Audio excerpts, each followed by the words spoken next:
Good afternoon and welcome to this Wednesday, January 23rd edition of Westman Newsline. I'm Colton Yarch alongside Chandler Shurtleff and Dylan Donald. In today's news, we'll tell you about what Premier Greg Selinger said regarding the Daily Overpass and the 8th Street Bridge, plus bring you more news from the Phoenix Sinclair hearing. And Chandler will be in with sports. Chandler, I understand the Jets finally won a game. That's right, Colton. The Winnipeg Jets were able to defeat Alexander the Great and get their first win in the shortened NHL season. I'll have that and more later on in sports. Thanks, Chandler. And Dylan will be in with weather. Dylan, I'm looking forward to the weekend, and I'm hoping for some nice weather to go along with it. Can you tell me anything good about the weather for the upcoming weekend? Well, Colton, you'll be upset for the rest of this week. Cold weather expected. But if you're planning on doing some ice fishing and not pulling out fish that are instantly flash frozen, you're going to love the weekend forecast. Currently in Brandon, it's partly cloudy and minus 26 degrees. Winds from the northwest at 7 kilometers an hour, making it feel more like minus 33. I'll have all your weather details coming up later in the show. Thanks, Dylan. Before the daily overpass can be closed, the 8th Street Bridge will need to be repaired first. That was the message Premier Greg Selinger delivered to Brandonites last night. Selinger commented on various topics, including infrastructure, downtown development, as well as funding for the Keystone Centre. Selinger stated preparatory work will be done to ensure the bottleneck situation that occurs at the daily overpass can be corrected, but no timeline was given. He did say, however, that he hoped it would be before the planned 2026 date. Electronic records show that weeks after a 5-year-old girl was beaten to death by her mother and stepfather, child welfare employees carried out nearly a dozen online searches for her name. However, the workers from Winnipeg Child and Family Services and Métis Child and Family Services told the inquiry into Phoenix Sinclair's death they don't recall conducting those searches. They also testified they don't remember why they did them. On Monday, a worried relative testified to spending a day on the phone with child welfare agencies trying to find out about Phoenix's whereabouts after not seeing her for months. A Winnipeg man shot by police after a high-speed chase in a stolen vehicle testified that he did not deserve to be shot as he ran away on foot. Christopher Fournier admitted in a court that he was a drug-dealing car thief who drove at excessive speeds through residential neighborhoods high on methamphetamine. But he said he didn't think what he'd done warranted being shot in the buttocks. Constable Daryl Keith Selly is charged with attempted murder, fabricating evidence, careless use of a firearm, and criminal negligence. Constable Christopher John Overwater is charged with dangerous driving, fabricating evidence, and aiding and abetting. Frustrations between First Nations people and the federal government continue as multiple I Don't Know More protests took place all over the country this week. With more protests likely to come, the general public has mixed emotions regarding the subject. Of the day, Westman Newsline asked, how do you feel about the I Don't Know More protests? We weren't able to bring our concerns to this legislation that's been brought about. Me being a dad, single dad, I'm trying to get my son treaty so he can have the health care benefits and everything when he's older.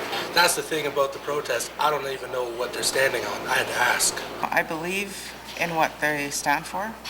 I don't know that the protest, the direction that they're going now is something that should be happening. It's gotten so many, it's starting to get annoying.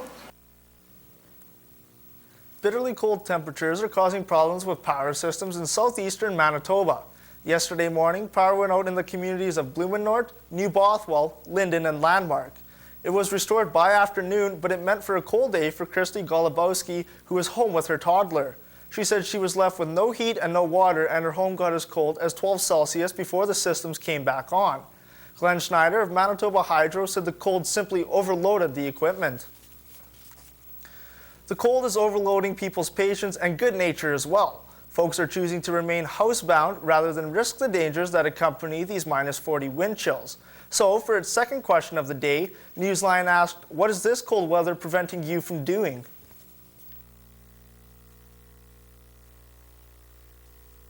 Well, what I'd really like to be doing is going for a hike in the Brandon Hills with my dog. And he can't even handle the cold on his feet, so we're stuck in the house. Pretty much going outside at all. It's pretty cold. Yeah. Being pregnant, I don't go outside unless I have to at this weather. Spending the day outdoors with my daughters in the park. Taking my garbage out It sounds gross, but by no means do I want to make the block-and-a-half walk to the garbage can if I don't want to. So it's piled up outside my door, waiting for the windshield to go down. And now, to give you information on your cold, hard cash, let's take a look at where today's money markets are currently sitting.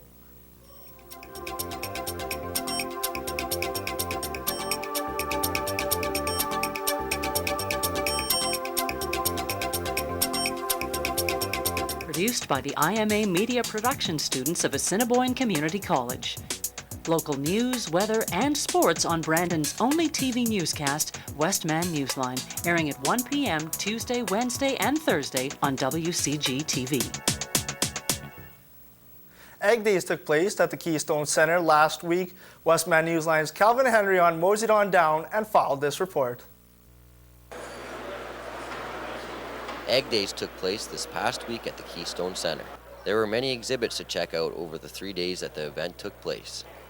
One of the exhibits to check out was the Inventors Showcase, which was of interest to many, located in Barn 4 this year. The showcase is an annual event that is designed to motivate farmers to invent new products that will help farms. There were 14 exhibitors who attended this year's showcase. The inventors were promoting all kinds of different products from equipment to phone apps. This showcase announces a winning invention every year, and this year's winner was the roto scrapers. The winner had a unique invention that will help farmers plant their crops even in wet conditions.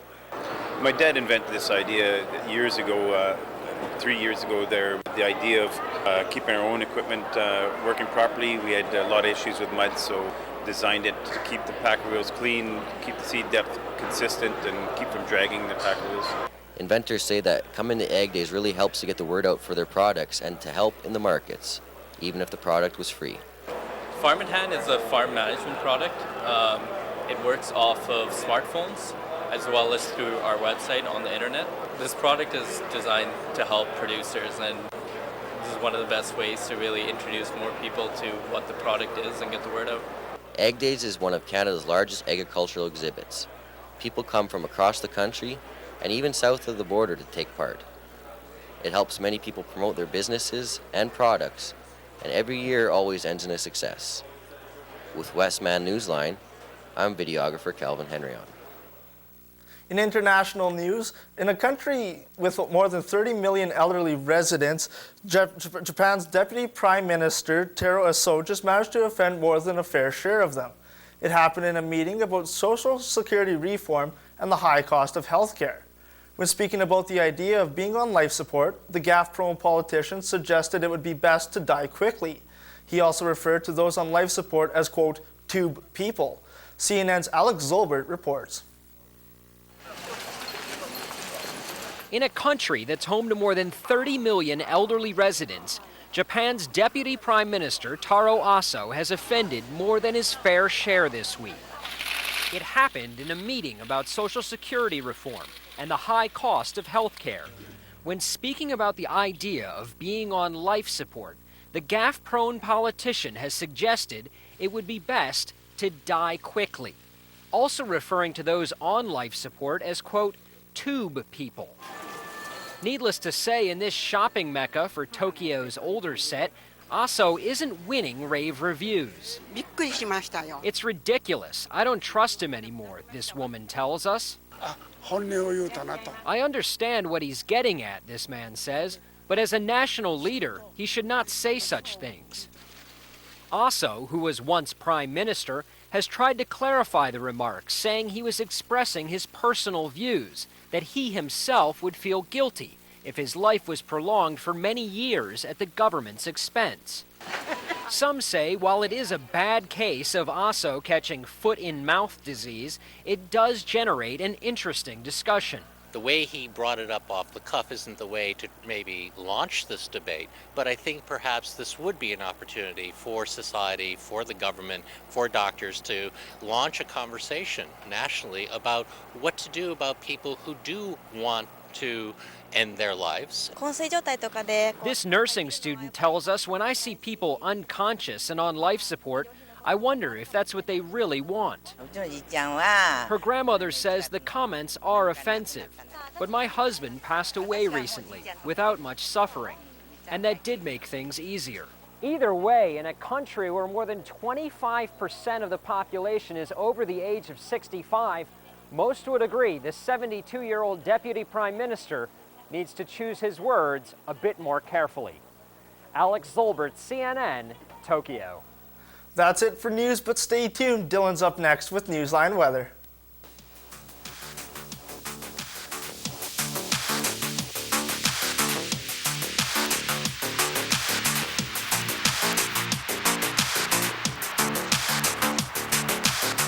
Good afternoon with Newsline Weather. I'm Dylan Donald.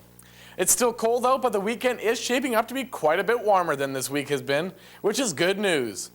Currently in Brandon, it's partly cloudy and minus 26, but with the winds from the northwest at 7 kilometers an hour, it's feeling more like minus 33. This evening, clear sky and temperatures should warm up just a tad, minus 24 and winds from the north at 20 kilometers an hour. Overnight, skies will be clear and the temperature will dip down back again to minus 31 with the winds from the southeast at 15 kilometers an hour. Taking a look at our radar image right now, although there is an 80% chance of flurries overnight and tomorrow throughout the day, this radar image is kind of making me look like a liar because it certainly doesn't show any precipitation right now. Moving to our satellite image, cloud cover from the west coast is continuing to move over our way. Moving to our 5-day forecast now, only a couple more days this week of cold temperatures. Just Thursday to watch out for flurries at 80% chance. On the weekend, highs ranging from minus 4 for Saturday to minus 6 for Sunday. Lows for those days expect minus 25 and minus 14 respectively. Let's take a look around the region. Winnipeg is in at minus 26 as well as Portage La Prairie. Looking at Dauphin and Neepawa both reporting in at minus 27 degrees. Carberry minus 25, Killarney minus 24. Minnedosa is clocking in at minus 25 this hour, and Verdun rounds us out in at minus 26 degrees. Seasonal norms for this time of year are a high of minus 12 and a low of minus 23. The record high was set back in 1942, temperature was plus 5. The record low was established in 1966, a nasty minus 42.8 that year. Once again in Brandon, it's partly cloudy and minus 26. Winds from the northwest, 7 kilometers an hour, making it feel more like minus 33 degrees. That's it for weather, but stick around. Chandler's up next with Newsline Sports.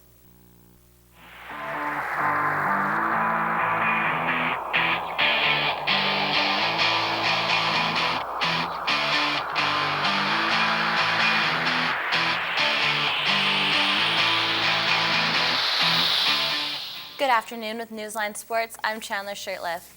The Saskatoon Blades scored 3 goals in the second period on their way to a 4-1 victory over the Brandon Wheat Kings on Tuesday in the Western Hockey League. Second period goals by Lucas Sutter, Matisse Stransky, and Josh Nichols gave the Blades a strong 3-0 lead. The win moves Saskatoon into a tie for 7th in the Eastern Conference. Colin Valcourt had the other Blades goal. Tim McGauley replied for the Wheat Kings. Brandon goaltender Corbin Bowes stopped 42 shots, while Andrei Makarov made 34 saves for Saskatoon. Evander Kane and Blake Wheeler each provided a goal and an assist, and the Winnipeg Jets suddenly transformed into an offensive juggernaut, beating in Alex Ovechkin's struggling Capitals 4-2 Tuesday night to end Washington's 10-game winning streak in home openers. 2 games and 2 losses into the lockout-shortened season and new Washington boss Adam Oates' NHL head coaching career, Ovechkin doesn't have a goal. The Capitals have been outscored 10-5, and their opponents are 5 for 12 on power plays. Andrew Ladd and Jim Slater also scored, and Tobias Enstrom had 3 assists for Winnipeg, which outshot the Capitals 39-34. The Jets scored only 2 goals in their first 137.5 minutes of play this season. They matched that total with a pair of power play scores in a 4-minute span during the first period Tuesday. The defending Stanley Cup champions are 0-2 to start the season. David Jones scored the winner early in the third as Colorado Avalanche defeated the LA Kings 3-1. Elsewhere, Tampa Bay down Carolina 4-1, Dallas topped Detroit 2-1, Nashville got past Minnesota 3-1, New Jersey shut out Philly 3-0, and St. Louis dropped to a 3-2 decision to Chicago. And Colton, that's it for sports. Thanks, Chandler. And that's all the time we have for you today. Be sure to join us again for Brandon's only TV newscast, Westman Newsline.